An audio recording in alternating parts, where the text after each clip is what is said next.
পশ্চিমবঙ্গে বিধানসভা নির্বাচন পরবর্তী সহিংসতা এখন পরিকল্পিত রূপ নিয়েছে। মুসলিমদের ঘরবাড়ি ও ব্যবসা প্রতিষ্ঠানে বুলডোজার দিয়ে হামলার ঘটনা এখনও চলমান আছে।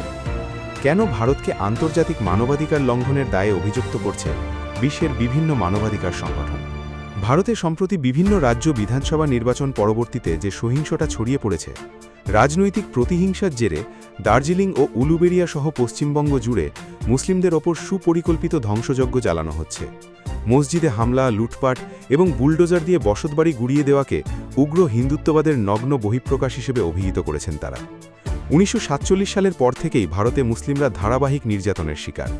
গুজরাট দাঙ্গা থেকে শুরু করে বিতর্কিত এনআরসি ও ওয়াকফ সংশোধন বিলের মাধ্যমে মুসলমানদের অধিকার কেড়ে নেওয়ার অপচেষ্টা চলছে।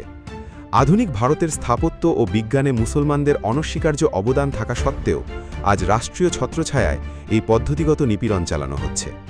বিশেষ করে বাংলাদেশের সীমান্তবর্তী পশ্চিমবঙ্গ ও আসামে মুসলিমদেরকে বাংলাদেশি ট্যাগ দিয়ে নির্মম নির্যাতন করা হচ্ছে। এসব ঘটনায় বাংলাদেশ সীমান্তে পুশিনের আশঙ্কাও বৃদ্ধি পাচ্ছে। অবিলম্বে পশ্চিমবঙ্গে এই বর্বরোচিত হামলা বন্ধে বিশ্বের বিভিন্ন মানবাধিকার সংগঠন আন্তর্জাতিক সম্প্রদায়কে ভারতের এই দমনমূলক রাজনীতির বিরুদ্ধে সোচ্চার হওয়ার আহ্বান জানিয়েছে। সেই সাথে অপরাধীদের কঠোর শাস্তির আওতায় আনতে ভারত সরকারের প্রতি জোর দাবি জানানো হয়েছে।